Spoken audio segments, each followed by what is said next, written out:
Cosette's Enchanted Journey. I'm Cosette's dear friend and fellow traveler in our land of imaginations and stories and just having a lot of fun. I'm Jenny the Genie, and Cosette and I would both like to welcome you to our lamp.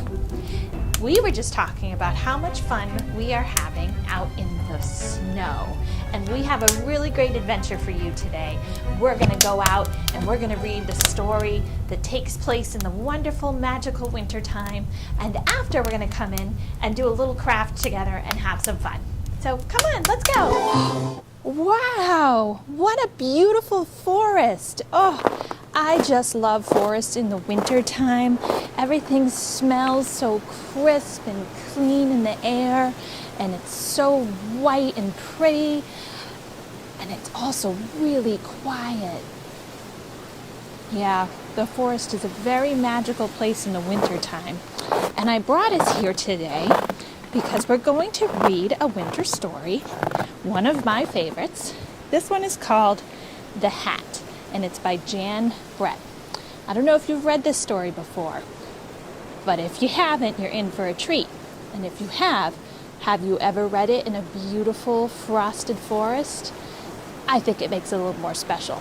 And of course, I have my hat on, since we're talking about hats, and I've got my snow pants. As you can see, they're a little dirty. I've even got a rip because I've been playing in the snow and sledding and making snowmen. And of course, snow angels. I hope you enjoy all those winter activities too. Okay, I think we're ready for our story. Let's read The Hat. Winter was on the way.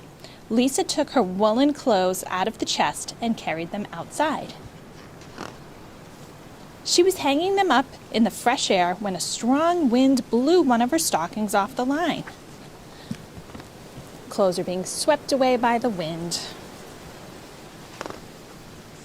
Curious Hedgie found it and poked his nose in. When he pulled it out, the stocking was stuck on his prickles. How embarrassing, Hedgie thought. Then Mother Hen came by with her chicks. Cackle, cackle, she clucked and laughed. What's that on your head, Hedgie? Why, it's my new hat, he told her. Isn't it beautiful? The Mother Hen cocked her head as if she had an idea, and off she ran. There's Hedgie enjoying his hat. What do you think?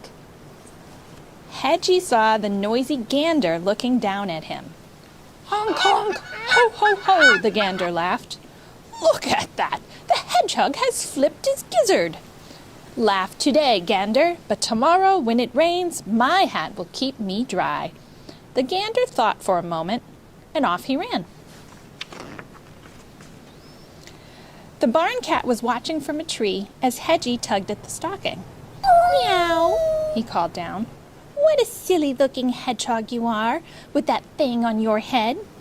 But my ears will be warm in a snowstorm. Purred the cat, and off he ran. There he is wearing his hat, and like Hedgie, my ears are warm during the snow. I've got my hat on. The farm dog and her puppies found Hedgie in a patch of brambles. Hedgie, is that a hat you're wearing? How funny you look, she barked, and her puppies yelped and giggled. But I'll be cozy and dry when it snows, Hedgie said. The farm dog's ears perked up, and off she ran. What do you think that all these animals are thinking about? Their ears are poking up, and they're getting curious. Also, did you notice anything happening on the clothesline up above? Wonder what's going to happen. Oink, oink, oink, the piglet squealed. What are you up to, Hedgie? Mama Pig asked. Making sure my hat doesn't fall off in an icy wind. I see, said Mama Pig, and off she ran. That's Hedgie smart. He's holding on to his hat. Gotta hold on to your hat when it's windy. Hedgie, what is that ridiculous thing on your head? The pony snorted at Hedgie. That was the last straw. It's my hat, of course. Don't you know that everyone should wear a hat in winter when it's cold and snowy? Hedgie shouted. The pony looked startled. Hedgie was usually so friendly, and off he ran. Do you think Hedgie's getting tired of people questioning why he's wearing a hat? Do you ever feel funny when people ask you about some new style you're trying?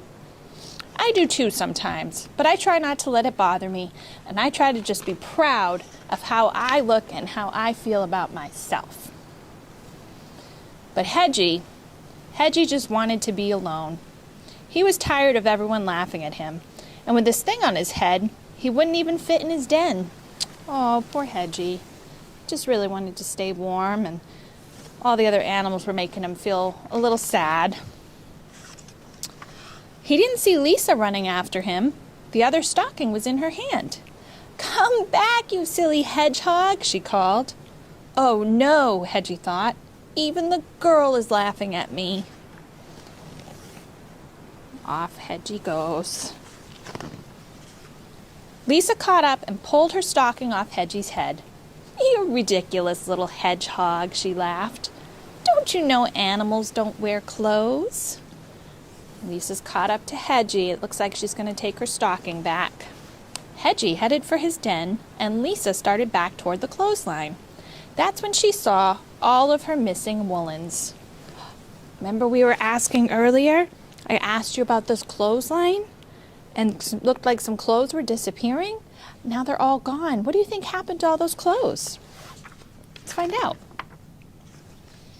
The animals had taken them, and each one was thinking, "Now I am wearing a magnificent hat." So, all the animals were teasing Hedgie about the stocking on his head, and all the while, they thought maybe he was on to a good idea. He was staying warm, and he had a really neat hat that made him kind of special, and they all took after Hedgie and tried to do what Hedgie did. Maybe they weren't making fun of him after all. Lisa was chasing them when Hedgie reached his den. How ridiculous they look! Don't they know that animals should never wear clothes? I guess Hedgie had the last laugh. I hoped you enjoyed the hat. I really love Hedgie and how creative he was. He took a stocking and turned it into a hat to keep his ears warm and to set him apart from the other animals around the farm here. So I'd like to do a craft with you today. I think we're going to take a stocking and turn it into a puppet. This is really fun and really easy to do. All you need is an old sock or stocking if you have one. And we're going to just add things with markers and googly eyes if you have it. Maybe you have some yarn or you have some old buttons or beads around the house that you can use. And we're just going to make a crazy sock puppet. You can make any type of sock puppet you want. I'm going to show you the one I'm going to make, and you can follow along with me. Let's go make that now.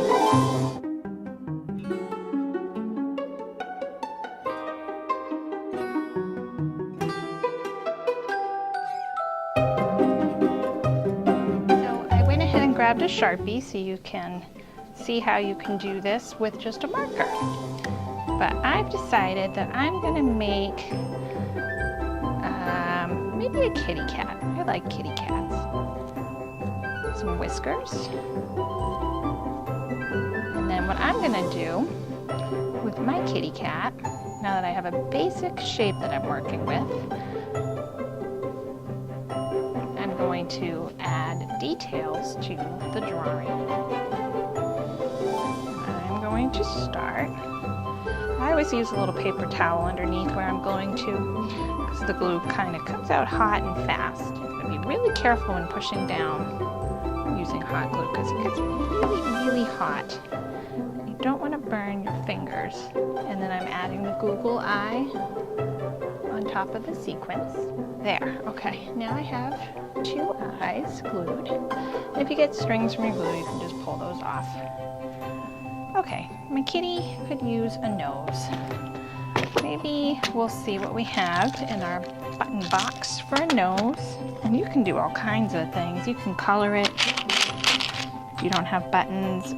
I also have little seashells. Those can make kind of fun little noses too.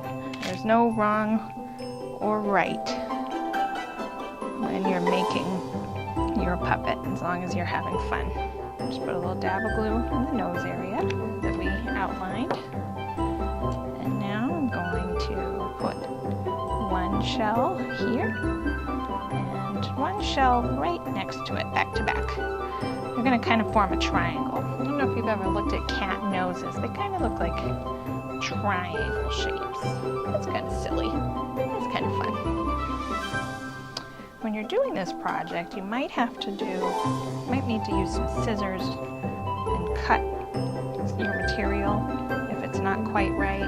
Sometimes you can just bend the feathers or whatever you're using to make it kind of the shape that you want. Cat ears are kind of triangular, so I'm going to just bend my feathers and then glue them in place. It's okay if they're not exactly even either. That's fine. It's just going to look fun. Okay, we need some whiskers for a kitty. Now, I don't have any black pipe cleaners, but that's okay. I'm going to use brown. I made 3 whiskers on this side of the face, and I made 3 whiskers on this side of the face. So I'm going to cut 6 pieces of about equal length to glue onto my face. The other thing you can do with these is you could paint the sock first and then add details to it. If you've ever done tie-dye, that's a lot of fun. You could tie-dye your sock. You can make a cool alien or monster of some kind using tie-dye and some fun colors like greens and purples. You can be as creative with sock puppet making as you want. I'm just going to use a little more marker to make my kitty's mouth a little more defined. You'll see I'm not the best artist, but I like to have fun. So here's Kitty. I hope this gave you an idea of something fun you can do with a sock, and that you'll try and create and have fun crafting on your own. I really enjoyed reading The Hat with You by Jan Brett out in the woods and in the snow and getting out of my lamp for a little while. And I'm actually having a lot of fun coming back and building this sock puppet. This is a pretty special place where we do a lot of fun and silly things, don't we, Cosette? Sometimes we'll make a craft, sometimes we'll sing and dance, sometimes, well, I don't know what we're going to do. I guess we'll have to wait and see. We're so happy that you could join us today.